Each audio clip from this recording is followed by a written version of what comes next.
This is the Jocko Unravelling Podcast, Episode 5, with Daryl Cooper and me, Jocko Willink. Where'd we leave off, Daryl?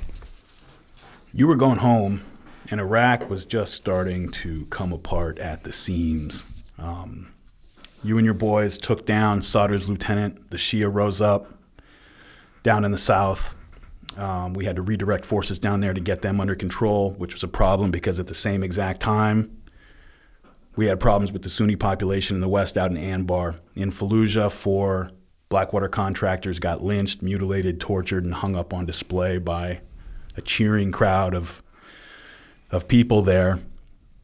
A few days after that, we sent a guy named Mattis and his Marines into that city to retaliate. And if you tell the Marines that there's people in that city that killed a bunch of Americans and mutilated and tortured them and hung them up on display, go do something about it. You better provide very specific orders because the Marines are going to tear somebody up. And they went in hard and they went in fast, and the Arab language press just had a field day with that. Starts spreading out all over the Middle East, all over Iraq. The Americans are killing civilians. They're destroying indiscriminately. And this is going on right at the time that the Shia uprising is happening in the South. And so we are split up all over the country. You seem to focus a lot on the Shia uprising on the South, which was definitely a real problem. But if the first thing that pops into my mind when you talk about the Shia uprising is Baghdad, is Sadr City. That's the first thing I think about. Maybe that's because I was in Baghdad, but also there was this is what I remember. I remember that Sadr City, was immediately there was a lot of heavy casualties in Sadr City, in and around Sadr City, to the troops that were out there, right after we went and got Yakubi. So part of it's because it was more visible to me. Part of it's because this was another big thing that was always evident, was things that happened in Baghdad got a lot of press because it was Baghdad, the Green Zone. You'd walk around the Green Zone, there was reporters and there was normal, there was all kinds of press in the Green Zone. And that means they're 10 yards from Baghdad. They're in Baghdad. And things that were going on in other parts of the country wouldn't receive as much press. And, Fallujah had less press. Ramadi had even less press. By the time we get to Ramadi in 2006, there was very little press out in Ramadi, almost none. I didn't really start to get an idea of what was going on out in Ramadi while you were there until maybe 2009, 2010, before I started to read some of the longer pieces that started to come out about what happened. Yeah. And I was following it pretty close. I knew there was some fighting going on out there, the stuff that you would get in the New York Times or the Wall Street Journal, but it took a while for people to really process what had happened out in Anbar. Yeah, and that's so Baghdad went south real quick. Baghdad got bad real quick after, that April. And again, that's about the time we were going home. Now, we did some turnover ops with the guys that relieved us, and they were all pretty straightforward. They weren't looking around going, hey, everything's going to change for us. The IED threat had escalated, but it wasn't even close to what it turned into, There is a reason that I tend to focus on the South a little bit. And you can tell me if I'm a little off base here, but this was always my perception. This is right around the time. So let's see. Back in August 2003, just before you first showed up, that was when al-Qaeda in Iraq hit the UN. They hit the Jordanian embassy. All the NGOs leave. The UN evacuates the country. And they're really working hard to do 2 things. One, not make this a coalition war, where the UN is present and overseeing what's going on. This is the Americans in there against the Muslims, against the Iraqis, right? And they accomplished that in 2003 in a lot of people's minds. And at the same time, they start hitting indiscriminately Shia holy sites, trying to foment a civil war. So now the Americans are just caught in this maelstrom, right? So that happens back in the fall before you get there. You're going around hitting targets, doing your thing, and we're trying to clean this stuff up as it's starting to escalate, but we don't have a full grasp of what's going on yet. We think that it's remnants of the regime who are doing this kind of stuff. We don't have the idea yet, really, that there's an insurgency forming, an organized insurgency. We get up to March March 2nd of 2004, maybe March 11th. I'm sorry, I don't have it in front of me. And the Spanish train, the Madrid train bombing happens. Hundreds of people are killed. 2,000 people are killed because Al-Qaeda in Spain hits a train. This is a couple days, 3 days before the Spanish general elections. And it went from a candidate who was the front runner, who was supporting America, who was on board, and it just swung immediately over to the anti-war candidate, and Spain was the hell out of there, right? You had this movement, like you said, every war, every conflict, there is going to be a piece of the population that just says no. And there's going to be a piece within that group who doesn't just say no, who has the idea that we are the bad guys here, right? And those people are pretty tireless, and they're going to keep working. As the war starts to go on and things start to happen and we start to lose control, those people start to make inroads into, the rest of our own domestic population. Their side starts to grow. In Europe, it's already stronger than it is here in America. The Madrid train bombings happen. More Europeans start to say, I don't know if we really want to be a part of this.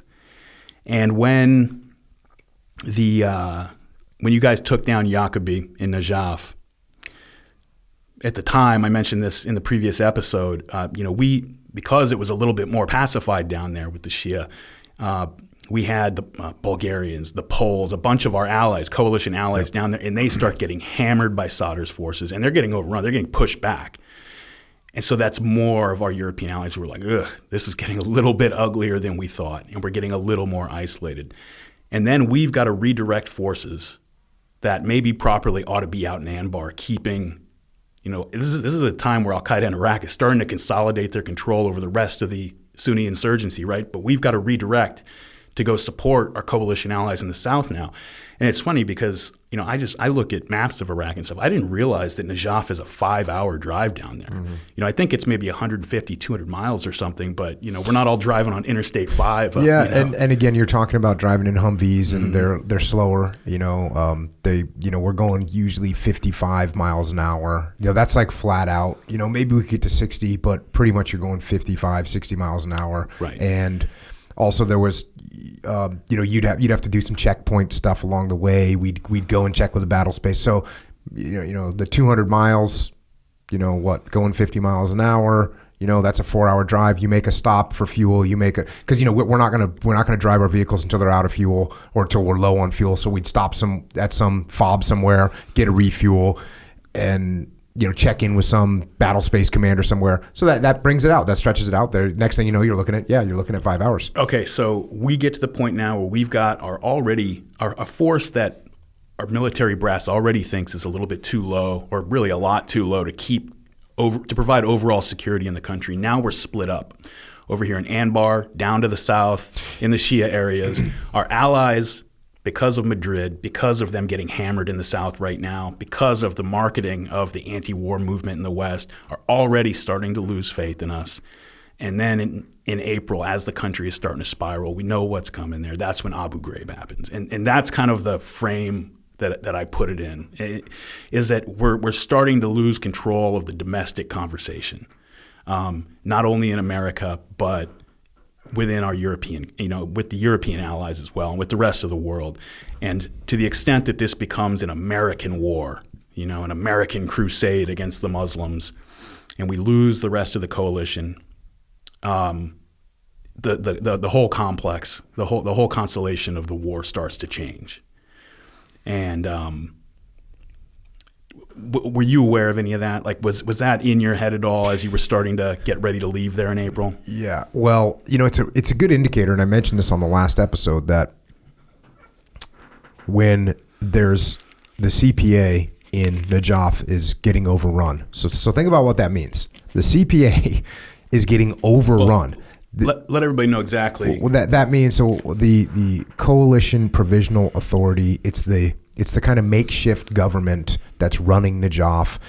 there's different civilian authorities there, Iraqi and American, and they're trying to rebuild some kind of a government.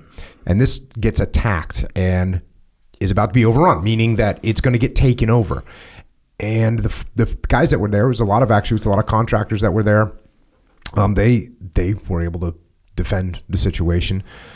But when that's happening, again, and I said this on the last episode, they called me and my guys in Baghdad. So there's a multitude of these foreign military units down there on that road. There's like a road that goes from Baghdad to Najaf. And along that way, when I talk about stopping at checkpoints, these were like different nationalities, different countries. You would have their little base. We'd pull in there, get fuel, whatever.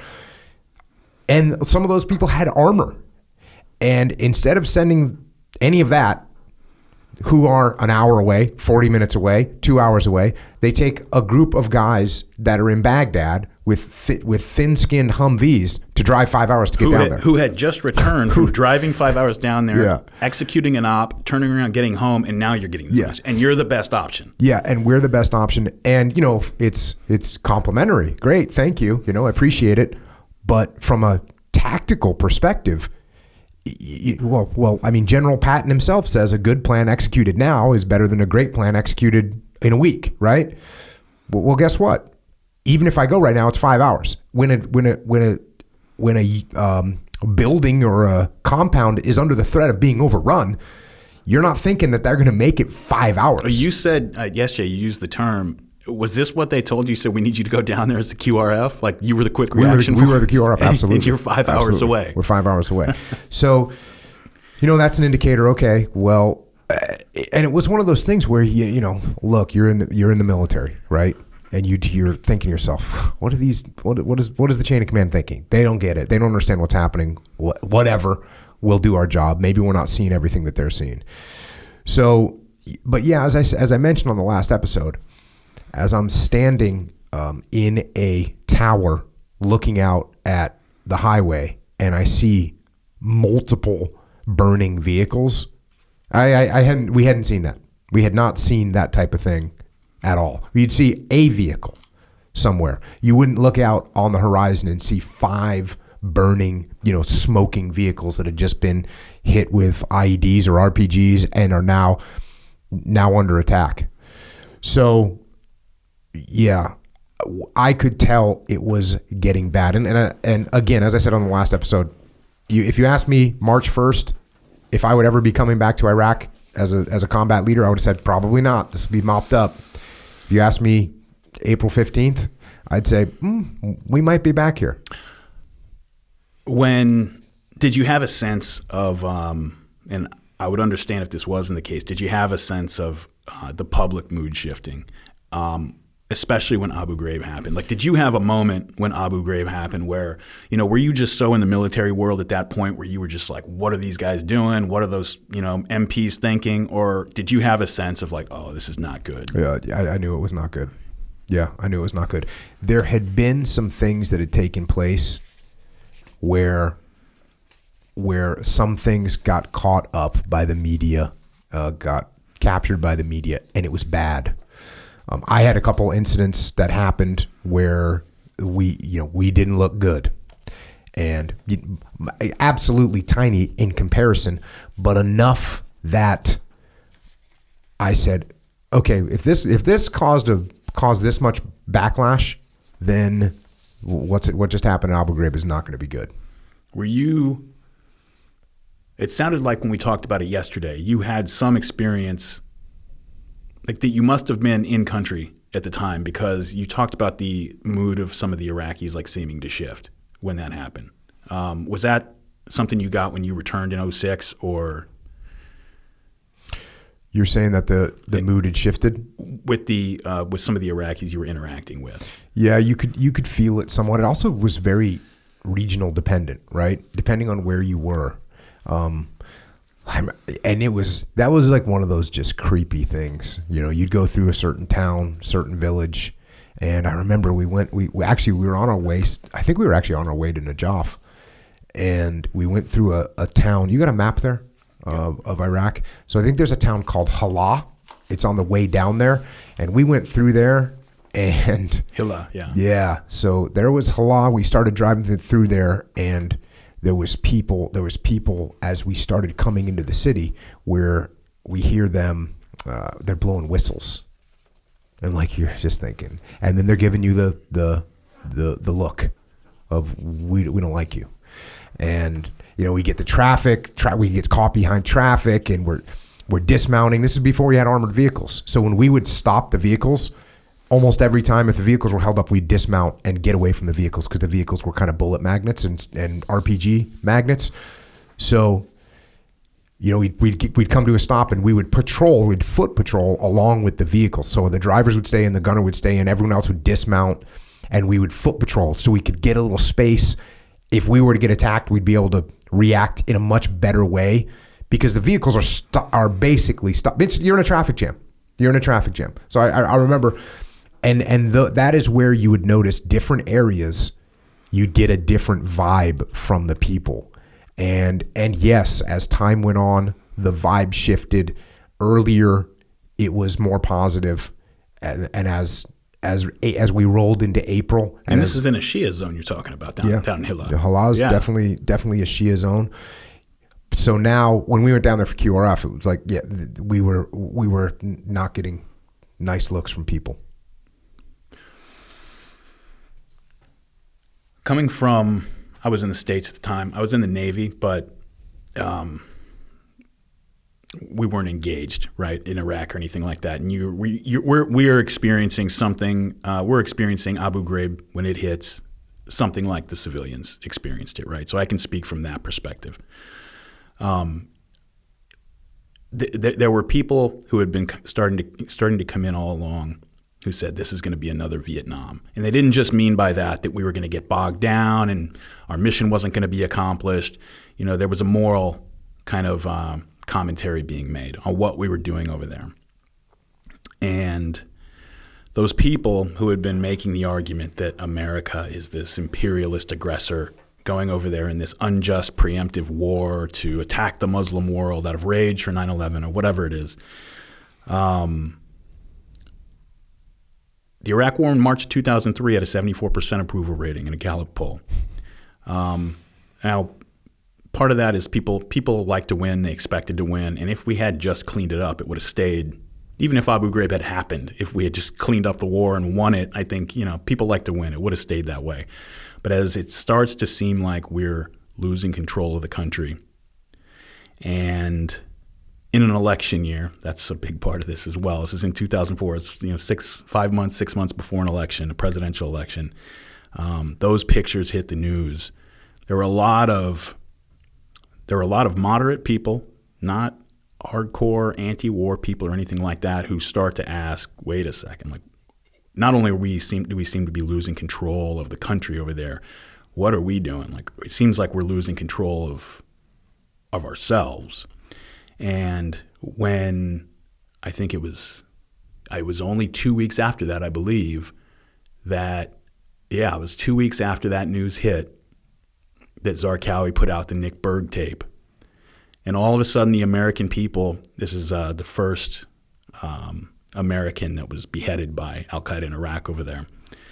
And all of a sudden, Americans they're thinking of the war in very different terms. Rather than thinking of it as a liberation operation, that of course there's civilian casualties, there's going to be some messy things that happen, there's even going to be some soldiers that do some things that they oughtn't do.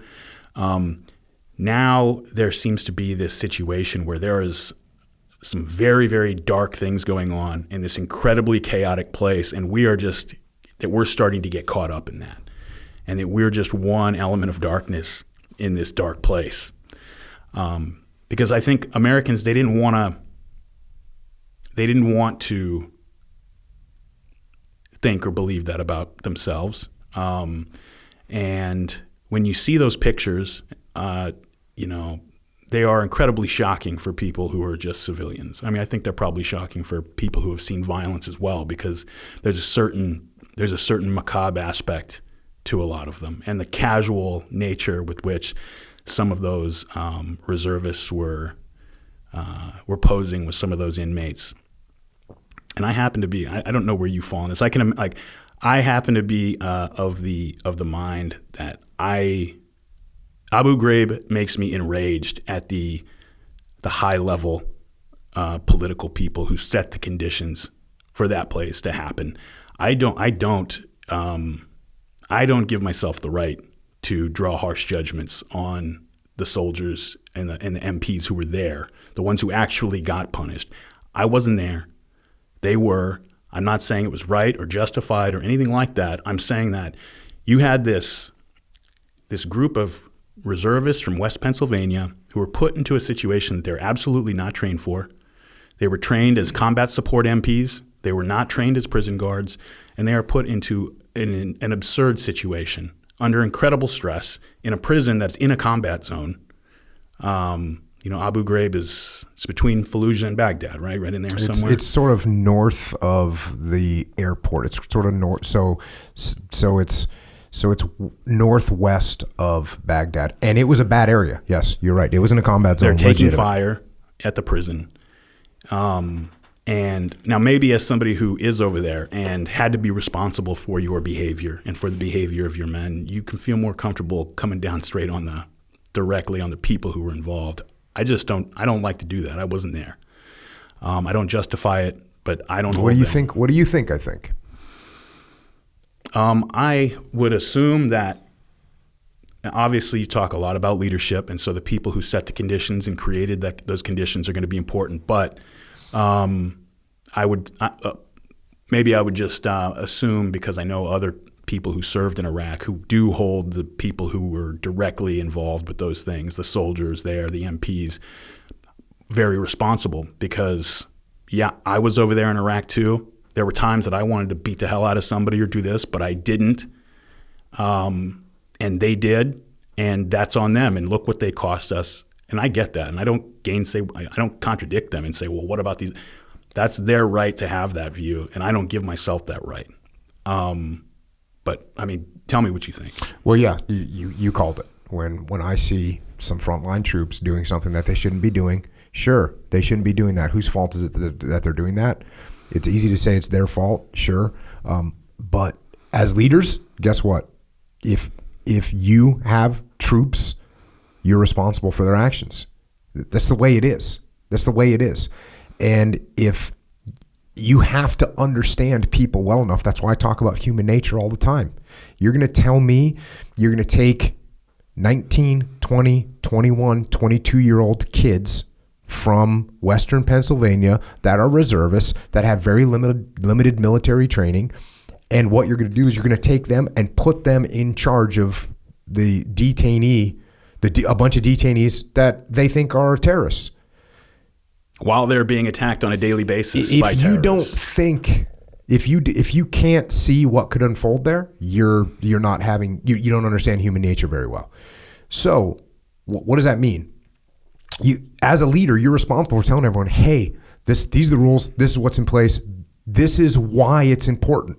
If Al Jazeera sees us, and I'll use Al Jazeera, and I think they're and you probably, well, I know you probably will understand their arc of the way Al Jazeera has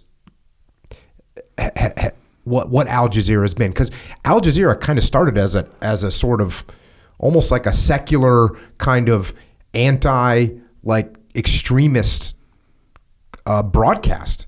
The way Al Jazeera English still primarily is. I've got Arabic-speaking friends who send me over stuff. It's very, very different in the Arab language version. So the at the time, what Al Jazeera was to us was they're going to take whatever we do and they're going to spin it to anti-American, in an anti-American way. So that was always my kind of like warning to guys. Look, if Al Jazeera sees you doing something, it's going to be a massive, strategic hit. A little tactical move that you make could be a massive negative strategic hit or negative to what goes on in the war. So when those guys are doing that, when those male and female detainee handlers do that, sure. Do they deserve some punishment? Absolutely. Could that have been prevented, and should it have been prevented? It absolutely should have. And I had, we were running detainee operations as well. So my SEALs would go and capture someone and bring them back and put them in a temporary holding facility, and we would stand watch on them. That's what would happen. This is also not a smart idea. You know, you I'm going to go capture you. Was just shooting. You're trying to kill us. Yeah. Now we get a hold of you, we bring you back, and now we're responsible for your safety and comfort. That's not a good plan. It's not a good plan. There needs to be a level of detachment there. So, yeah, that's a leadership issue, and you've got to understand. This goes back to the conversation that we had about, you know, hey, you got a sadist in your platoon, and you've got to have that consideration. You've got an asshole in your platoon. You know, you've got an asshole. You've got 25 people that are guards at this prisoner. One of them is going to be an asshole. One of them is going to say, hey, if I get the chance, I'm going to slap one of these guys around. Hey, if I get the chance, I'm going to abuse these people. That's what I'm going to do. You got someone on the other end of that spectrum that they'll get it, and they would put a stop to that. And you got everyone else in the middle. And so when the good guy's not on watch, this shit happens. Well, yeah, there is that, but I tend to think of Abu Ghraib as the culmination of a lot of the bad decisions we talked about yesterday. Not being able to provide security in the country, which leads to not having enough intelligence, which leads to General Abu Ghraib saying, I need more intelligence, go get me actionable intelligence. And so you have all this stuff with, you know, the fourth ID going out there and just doing mass roundups and bringing people in, whole villages that they're bringing in because we don't know the difference. We don't have any human intelligence yet. They're all getting sent to Abu Ghraib because we don't have anywhere else to keep them. Abu Ghraib is the prison that is like the symbol of Saddam's brutal power, right? They had execution chambers, torture. This is where you did not want to get sent if you were under Saddam's regime. We start sending all of these people there, huge number by the Army's own estimate, 70-80% of them ended up free of charges, didn't need to be there. They get in there, and a lot of people don't know the whole story of Abu Ghraib. They get stuck on the grotesque pictures and everything. These reservists from Western Pennsylvania, they get sent into this place. It is vastly overcrowded and undermanned. I believe in September of 2003, they basically got the number of guards that they were going to have until the next spring. Meanwhile, the population of the prison doubles, and then it doubles again. They don't have the manpower to do this. You've got these 18, 19, 20-year-old kids who they walk into this situation, and people are already being stood on boxes naked by military intelligence. They're already being, pinned up against walls and trussed up like in stress positions. This is already going on when they arrive, right? And so I try to put myself in this situation where, yes, you're supposed to disobey an unlawful order, right? If you see something that's going on, there's an open door policy and you're supposed to go on. But if I'm a 19-year-old or 20-year-old, I don't know anything about war. I know what I've seen on TV, right? And so I show up the first day, and this stuff is already going on. They didn't invent this. It wasn't these little group of guys that went completely off the rails and nobody knew about it. It was this dark thing that happened occasionally, like at nighttime. The famous picture where you have the pile of naked guys, that was the screensaver on the computer in the military police office.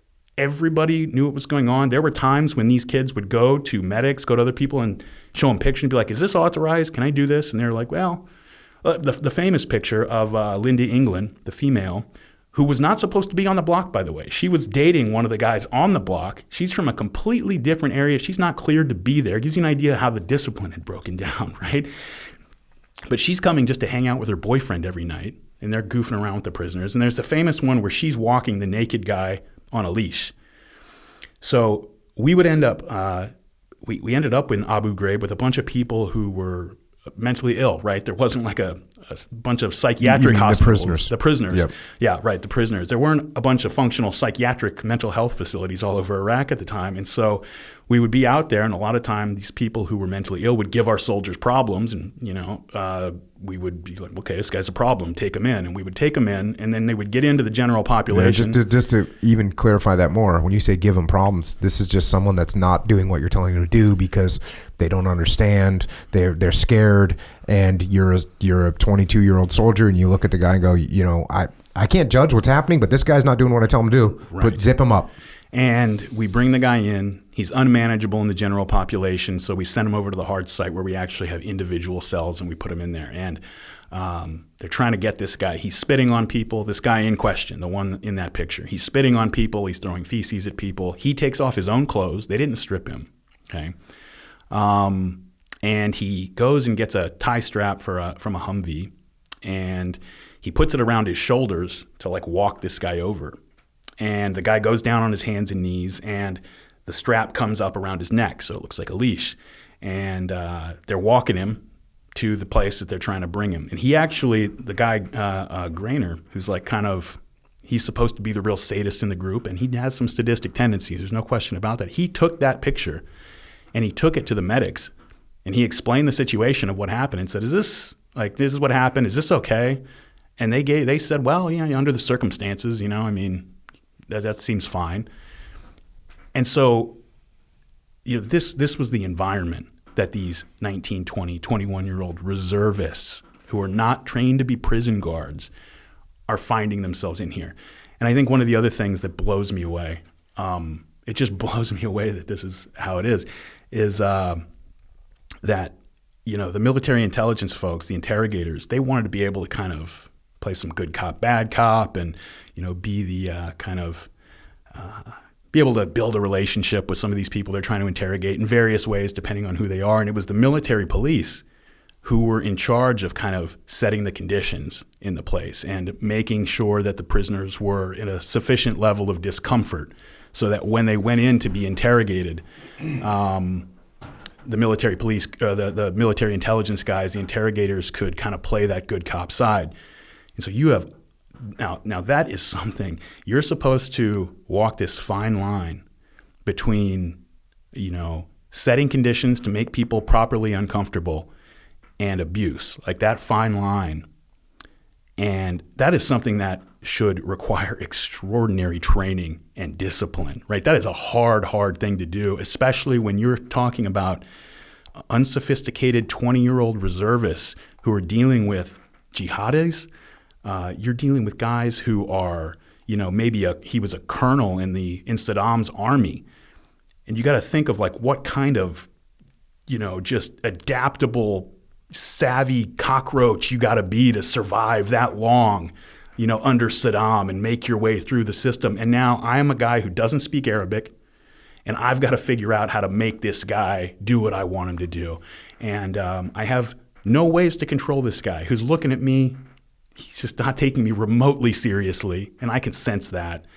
And I have no way to control this guy other than force in order to make him respect my authority and comply with what they were absolutely not prepared to be in that situation. And I blame the people who put them there and who created the conditions for that to happen. I don't know what group of 20-year-old reservists you could have put into a situation like that would have handled it well. Would they have done what they did? I'll tell you what group. A group that had a good leader. You have a good leader that explains what's going on. These things, an American soldier, reservist, active duty, doesn't matter. You put good leadership over to those individuals, and they will do what they're supposed to do. Yeah. That's what happens, and I've seen this over and over and over again in my time in the U.S. military, working with soldiers, working with Marines, meeting 18-year-old kids, 20-year-old kids. If you lead them correctly, they will absolutely do what they are supposed to do. If you don't, well, then they're gonna go where nature takes them. And another thing we have to remember is, this was my sort of initial reaction, was like, oh, whatever. When I joined the SEAL teams, it's a very very violent culture and a very hard culture to be a part of. And we got hazed. We got hazed significantly, and that's just the way it was. So every single one of those pictures, I was like, oh yeah, I've been that guy. I've been that guy on the ground. I've been that guy. I've been beat up. I've been taped up. I've been hung up. I've been all those things. That's normal every day. And then you take it one step further. You look at the whole Navy. when I went through the shellback ceremony, it's not quite as bad as a SEAL team hazing, but it was a big authorized hazing. And then I was like, oh, what about SEER school? Well, what happened to me at SEER school? Oh, guess what they're doing to you in SEER school? They're slapping you around. You're naked. You're being abused. That's the way it is. You're freezing. They're putting you in stress positions. It's all the same stuff. So from my initial reaction was like, yeah, well, whatever. These are terrorists. And by the way, you contrast that against the fact that Zarqawi's sawing people's heads off, right? And I'm like, wait a second. The enemy is sawing people's heads off, and I'm supposed to be mad at this reservist because she walked a guy around with a leash? Look, that's and you know what? That is actually the reality. That's the reality. That's the reality of what happened. Well, when you compare what was going on in there to what was going on in there in that same facility under Saddam a year and a half before. And here's the deal.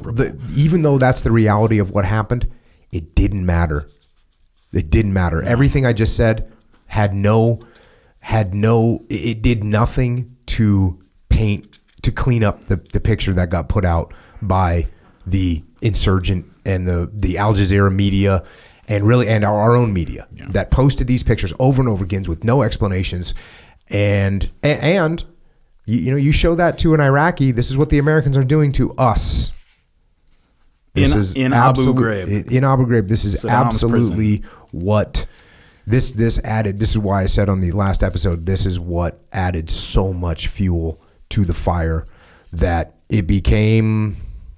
Yeah, this is a turning point, and that is why, from a leadership perspective, everybody on your team has to understand that their tactical decisions can have strategic impacts, and that is an example I use all the time at Echelon Front of a tactical decision that had strategic impact on an entire war. That's exactly like, you want to look at Bremer and you want to talk about, disbanding the Iraqi police and the Iraqi military. Yeah, that's a strategic blunder and it had strategic implications. But this is a tactical blunder committed by frontline troops, E3s and E4s, that had a massive strategic negative impact on the war. There's a lesson to be learned from that all day long. Also, and I'll go back and forth with people on this as well. How could I have been responsible if I was the company commander, if I was the battalion commander, if I was in charge of that person? How can I be responsible for what those frontline troops do? And that right there is just where everything falls apart. Because the minute you have people saying, hey, it's not my responsibility what the frontline troops do, that's the complete wrong answer. It's the complete wrong answer. You have to do the proper training. You have to give them the proper understanding of what the mission is. You have to give them an understanding of what the impact of their mission is, what the parameters of it. They have to understand. You as a leader are absolutely responsible for that. And when we fail to lead, this is the kind of thing that happens. I agree, and I agree that it was ugly when people started scrambling for cover rather than taking responsibility after it happened. Although there's evidence that they were getting political pressure put on them to do that. Remember, this is an election year, and to me, like, the idea that nobody in the upper echelon of the Defense Department resigned their position over Abu Ghraib just blows me away. But the Bush administration was in a point where we're in the middle of a close election. We have to just put this on, these E2s and E3s and E4s on the ground and wash our hands of this. When there was a lieutenant colonel in the prison who knew what was going on, there were JAG officers who came through that prison, and there was an incident where Grainer, that the main ringleader guy, he had this game where he would have hooded prisoners and he would like to just jokingly kind of walk them around and get them disoriented and then walk them into a wall. And one of them got a bloody nose. And so, medics saw it and cleaned him up and everything. And they decided they needed to counsel Grainer over it, give him a counseling shit, right? And now normally for non-military people out there, a counseling shit is like sort of a reprimand, right? We have this counseling shit. It's been printed in newspapers and stuff. It's not at all. It just kind of says like, hey, you're doing a great job. If you need any kind of clarification on the rules or anything, or if you're under too much stress, make sure you talk to us, but keep up the great work. And, this was after a guy had just walked a prisoner into a wall and made his nose bleed, which again, like in the context of Al-Qaeda, in the context of Saddam is nothing. In the context of being a new guy in a SEAL platoon. Right. So like if I got away with just a bloody nose and walk into a wall, I'd be pretty stoked. So the fact that was your initial reaction, and this is interesting, the fact that was your kind of initial reaction, and I think it was a lot of people's initial reaction is like, well, okay, yeah, but we're still not them. It tells me, though, that at this point in the war, we still did not realize that we were fighting we were running a counterinsurgency. I think you're right that we didn't realize it. And I don't think we were. I think that this is what solidified the insurgency. Okay. This is what turned it from, hey, some Iraqis that, you take 20 Iraqis that the month prior still had that American flag in their back pocket for when the tide changed. All of a sudden they were like, oh no, and 10 of those 20 threw that American flag away at that point. I found it interesting. I've heard somebody say one time, I don't remember if it was in the context of Abu Ghraib or not. They were talking about, you don't need sadists for something like this to happen. You have a bunch of inexperienced people under extraordinary stress who are not trained to handle the situation that they're in. And from the political level, from the administration, because it's in the press, people are watching the news that there's a debate going on. Should torture be allowed? Where should we move the definition of torture over a little bit or not? So that's in the air, that there's some permissiveness going on. They walk into a situation where everything that we saw in those pictures was already happening, and they're told, this is what military intelligence wants. Well, I'm an E2. I just showed up to the war. Am I going to be like, well, I don't know any better? I'll say, okay, I know what I've seen in movies and on TV, but I guess this is real war, and this is how real war actually is, so I'm not going to say anything. And they get into that situation, but you don't have to have people ordered to do it. You don't have to have, all you need is a certain amount of permissiveness. And the way the person put it was, if you think there was, imagine if there was a bar in San Diego or Los Angeles where it was just, you could go in there and there was a person and you could just go punch them and insult them and whatever. So you get done with work and you could just go home and have a beer, or you and your buddies, you had a stressful day and you go in there and you could slap this guy around, and not everybody would do it, but that place wouldn't be empty. It True. wouldn't be empty. And just by making it allowed and not having, there's a reason that the military is an institution of discipline, right? Is you are gearing people up to go face an extraordinarily difficult task, which involves killing and being killed. 19-year-old kids who were working at a mechanic's garage 4 months ago, and you have to get them in the mindset that they can deal with killing somebody and with people trying to kill them and with their friends being killed, and where this is not a distant reality where, smart bombs are taking out Iraqi high-value targets while we're kind of over here in Kuwait. Abu Ghraib is getting hit with mortars all the time. And so it's right there going on. And the people that they're processing into this prison, they're being told, these are the people who are firing those at you. These are the people who, if they overrun this prison or if they get loose and there's like a prison break or something, will chop your head off without a second thought. And that was true of some of them, right? And these 19-year-olds have to figure out how to be the authority figure in a situation like that. And it is just, all of the decisions from this is like the reason I said it, the decision to go in with too few troops against the advice of the military so that we couldn't control the country and we didn't have the resource. All of those decisions are why those kids ended up in that place under those conditions, Yeah, and it's also, again, it's a lack of understanding of human nature. Yeah. Right? What's the famous experiment at Stanford where they, the prison experiment? Yeah, the Stanford prison experiment, right? Does everyone not know that? Yeah. If you put people into a position of authority, they're going to start to abuse their power. And now you set the conditions like you just said. These are terrorists. In my mind, these are terrorists, and I'm a good guy, they're bad guys, and I'm being told actually to make sure they're uncomfortable. Cool, I got this. Where do you think that's going to end up? Where do you think that's going to end up? Especially if you're not trained. Just think about, like, if you are in charge, say the Stanford prison experiment, you don't need sadism, right? To explain it. Like, just, I'm in an authority position. There's a person over there on the other side who's telling me to fuck off.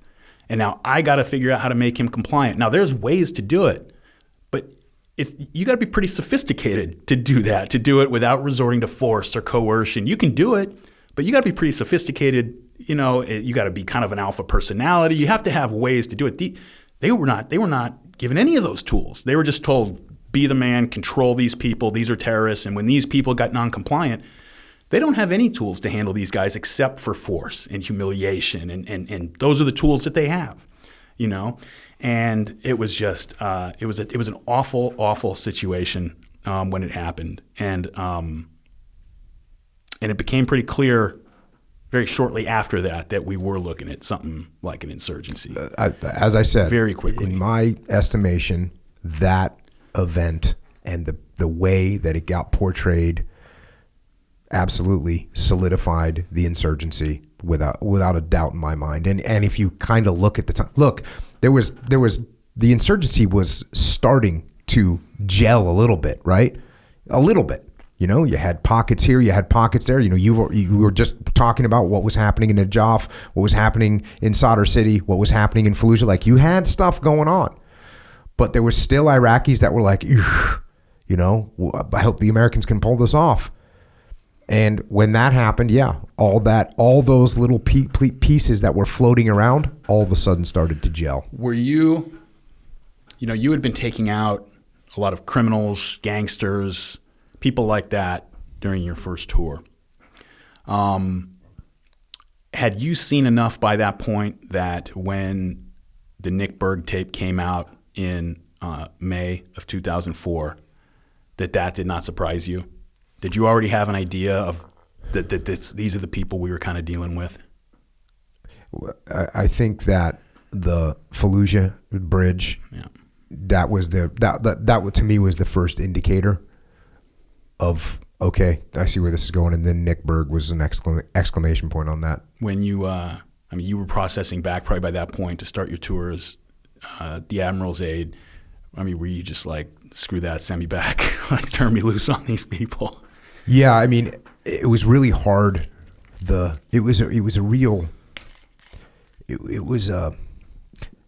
I was pleading with my boss to plead with his boss to plead with his boss to let us go to Fallujah and help in that situation, and we got stood down. That was a hard pill for me to swallow. I was very disappointed about that. You know, I was very disappointed about that, and it kind of left a mark.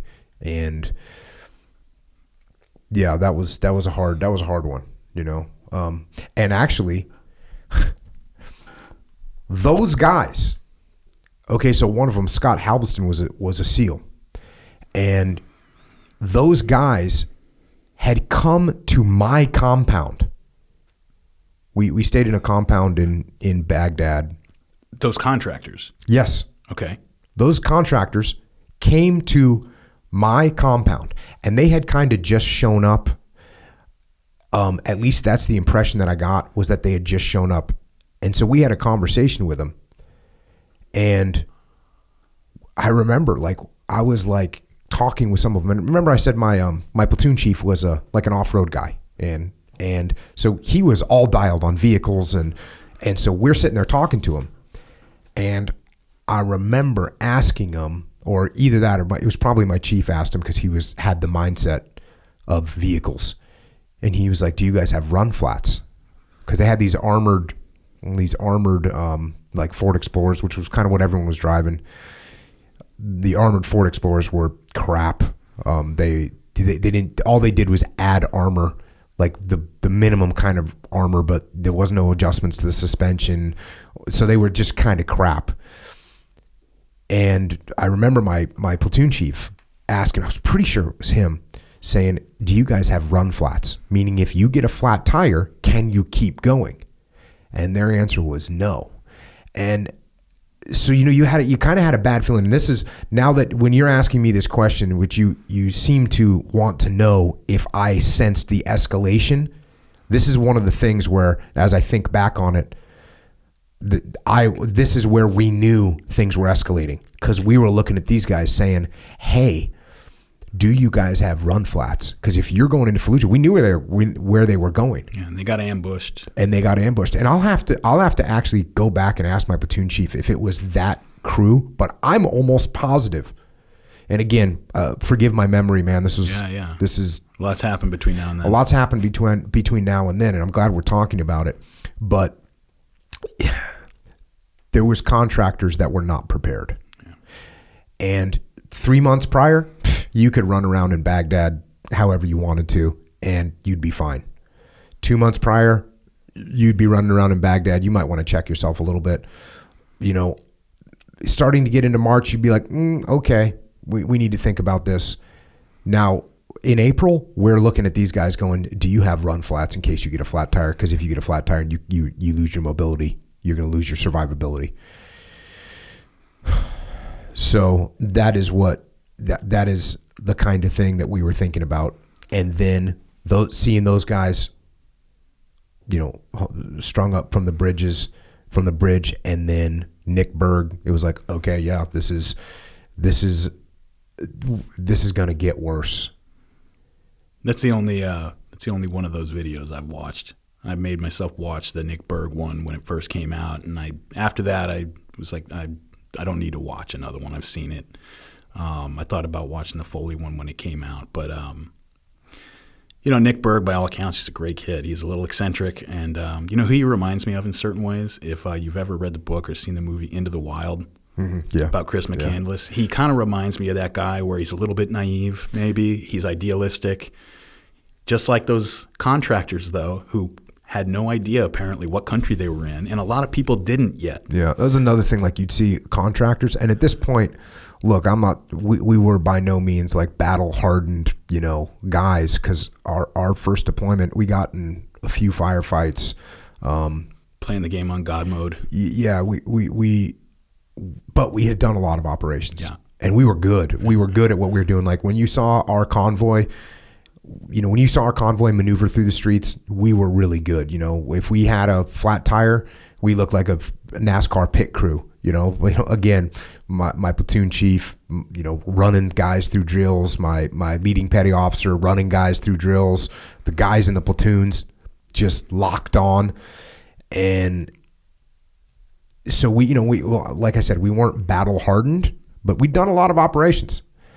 And we'd see, it's like the classic, and I talked about this with some of the SOG guys I've had on my podcast, and even just any of the Vietnam guys, that classic scene that you see in the movies of the new guy getting off the plane in Saigon and, with his brand new clean camis on and, a fresh haircut and freshly shaven. Creedence playing in the background. And then, who does he come across? He comes across the long-haired, hardened 1,000-yard stare, gear totally trashed.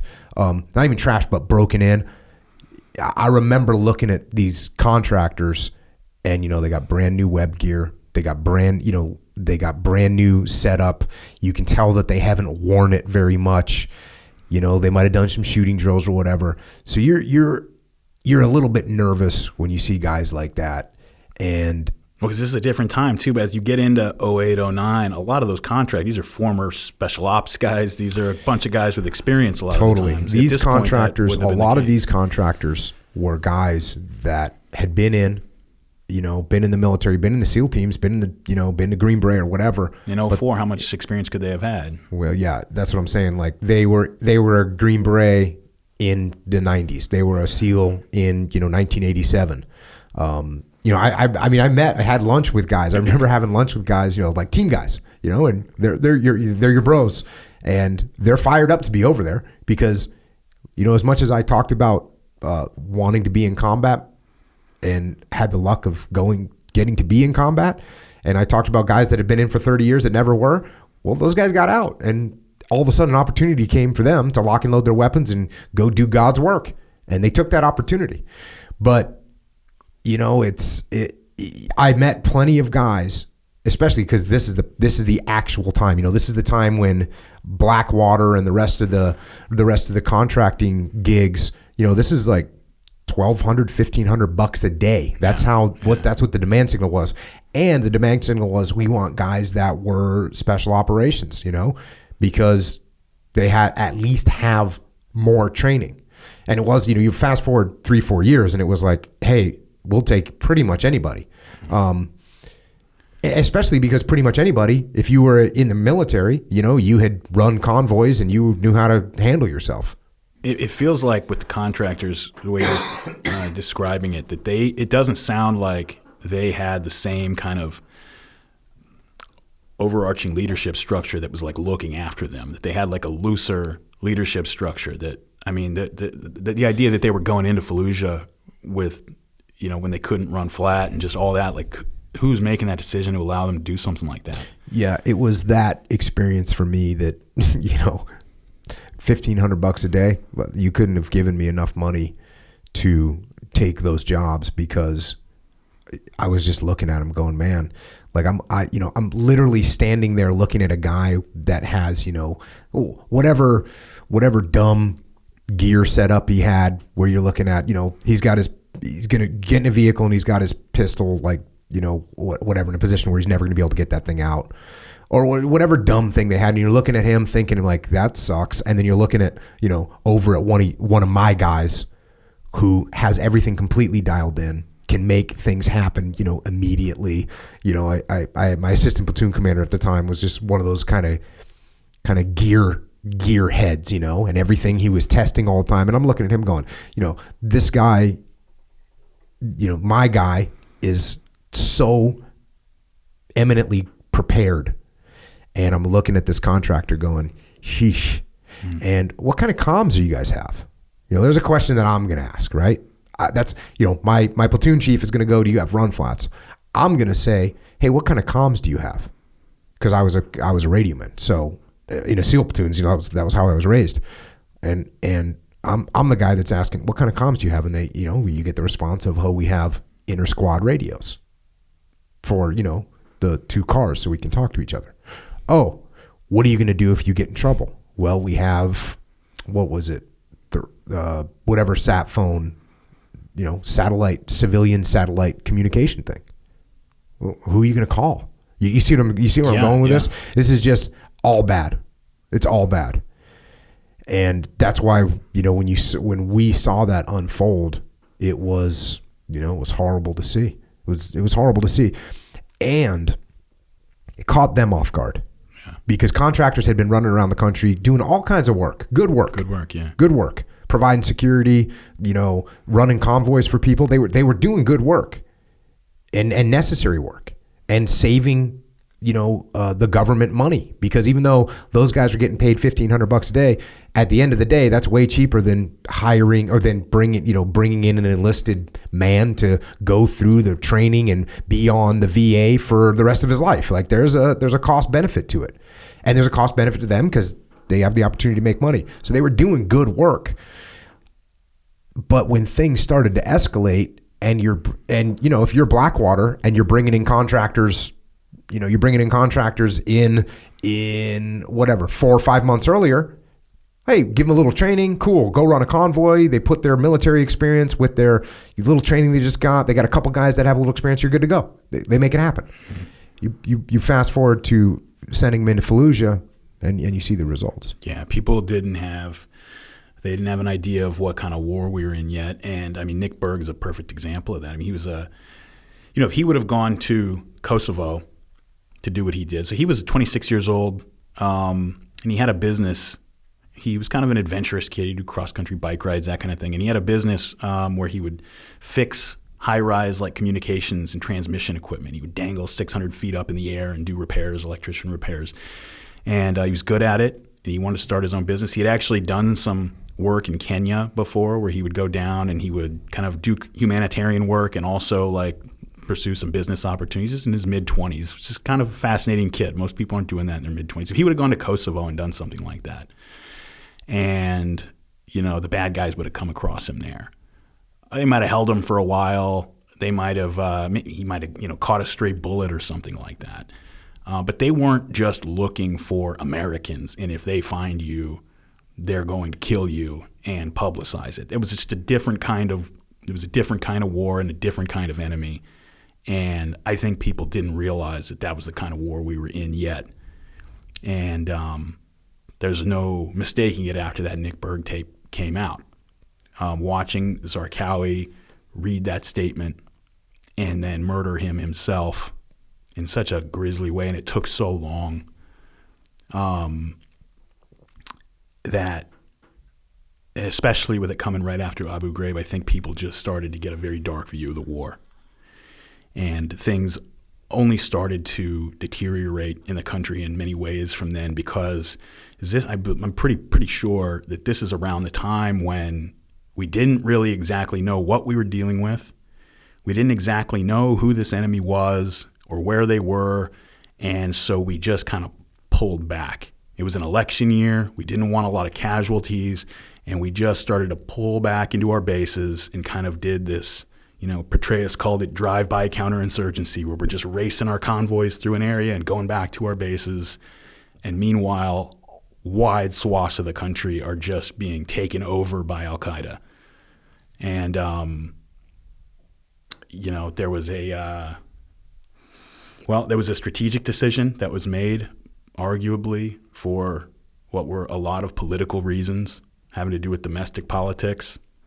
And also, I think, because we didn't expect to be in this war. This is not the war that we planned for.